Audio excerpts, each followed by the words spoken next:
Oh, hey guys, it's Alan at Boston Fan.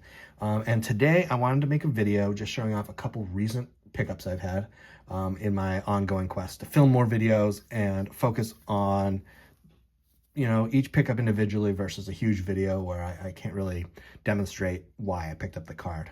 So I have two pickups today, three cards to show.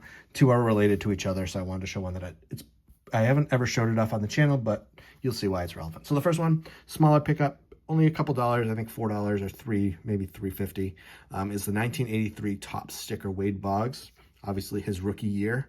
Shout out to John Wade Boggs fan who showed off this in a video last spring. I think he was showing off some of his favorite Wade Boggs cards from every year.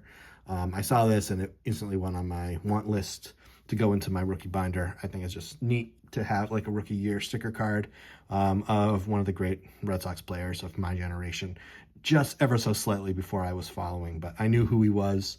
And I just think it's a cool picture. Just, I love when it shows the logos, of course. Very young Boggs, very kind of scruffy, big mustache.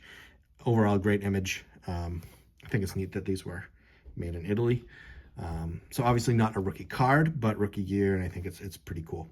So I was really glad to add that. That has a spot in my rookie binder. I've got a page of just Boston-related rookie cards and rookie-related stuff, and that will slide in there, and there's a spot for it. Now, my second pickup is the bigger of the two. It's a big pickup. It's one of my goal pickups of the year. But first, I need to show you a card that I picked up last year. Last year, it was one of my big goal pickups. And I never showed it off. I never made a video like this. It sat on my desk for a long time, and I just never made a video. And finally, I was like, I just should put it away. So I put it away. So last year, I picked up the 1954 Ted Williams #1. This is my favorite Ted Williams card out of his run. I love the orange background. I love the image here. It's a little bit different than his 55 and his 56. You see the Red Sox logo there. You got the weird Red Sox logo on the top. But I particularly love the black and white image in this and just that full extended swing. I just think it's awesome. You can see Boston across his chest. Totally fantastic card. #1 in the set. I don't mind. There's some toning. It's a 2, rounded corners. Doesn't bother me at all. I think it presents really well. And I've wanted this card for a long time. I was really glad to pick it up last year. I don't remember what I paid, but it was maybe $200, $230, and I thought that was a really fair price. And I just love it. I love everything about this card. But he does have a brother. He has the first card, #1, but Ted Williams also has the last card in the set, number 250. And I decided this year I wanted to pick up, so I had the pair. So you see the back here. I'm showing that first just because of the 250. And it says, see Topps card #1, that guy, for biography and official baseball statistics. And then it's a bunch of 9 cartoons, basically highlighting Ted Williams' career.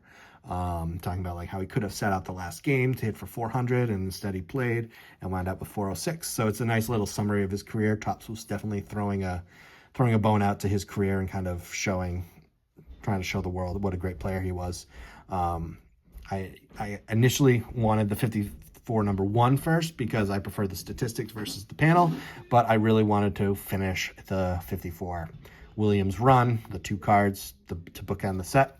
So I picked up this year a #2, or a graded 2 for $221, I think I paid, which again, I think is extremely fair.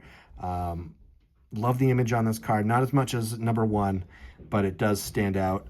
This profile image, his face, is the same image they use on his 55 and his 56 Topps, so it's a little worn out for me, hence I chose #1 as my first pickup. But we've got the same logo there, and another great black and white image there. You can see Red Sox, so this is a home game, coming across his chest right there, and another card that presents really, really well.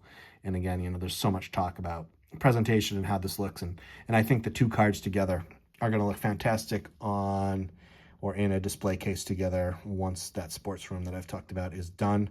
I wanted to complete the set. I love having the brother cards that bookend the 54 set. I love the 54 set in general. It's grown on me so much since I've started really diving into vintage.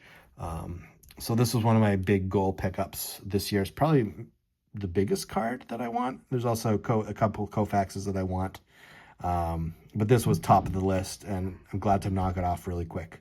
And gosh, the blue on his hat stands out so much against that yellow background. It really does pop. I don't know if it comes through, but it's a beautiful card. So really glad to add that second 54 Williams. Anytime as a Red Sox fan, you can add a Ted Williams, like the 50s or even 40s Ted Williams card. It's just, it feels special. And I feel really lucky to own both 54s. Just, this is the first time they're actually together anywhere. You know, one's been put away in my graded card box. The other's been sitting on my desk. So this is the first time they're together, and it almost gives me goosebumps to see them together and say that I own both 54s. The 54 Bowman is probably not in my wheelhouse for price, so it won't join as a trifecta, at least anytime in the near or even semi-near future. But for now, these two 54 Williams are just awesome. I'm so glad to own them. So glad to say that they're in my collection. And I'm just, you know, so beyond happy that I was able to pick up the 54, number 250 to start off 2025. It's a great way to start the year. And sorry, Wade, you're little right there. It was a piece that I wanted to add, but I think it's also important to recognize those smaller pieces that we need to fit into little spots in our collection, whether you're a set collector or, you know, I've got a rookie card binder that I want to fill up, and I have spots for all these rookies that fit in different places, and that's a place that I get to fill in now, and I'm glad to own that as well. Because collecting's fun. Collecting, you know, half of collecting, I think, when we first got into it, was organizing our cards, and it's still fun to do that. And so, you know, getting to add these two Williams and put those together and putting the Boggs in his spot, it's just having so much fun, guys, and I really appreciate it. Now, I'd love to know in the comments what your favorite Ted Williams, I'm going to say item. It doesn't have to be a mainstream card. It could be something else. It could be, I don't know, last year I picked up 1955 matchbook, like match boxes of Ted Williams that Picker Jim S showed off. So I want to know what your favorite Ted Williams item is. Like, this is my favorite card. I know Junk Wax Hero Mike, he likes his 49 Leaf and thinks that's his, you know, thinks that's the best looking Ted Williams card. And it's hard to argue with that. That is a really great image.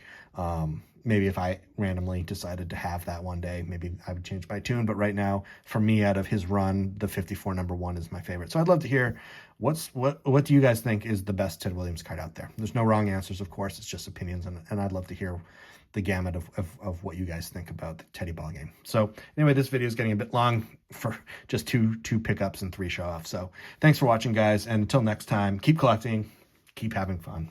Adios, amigos.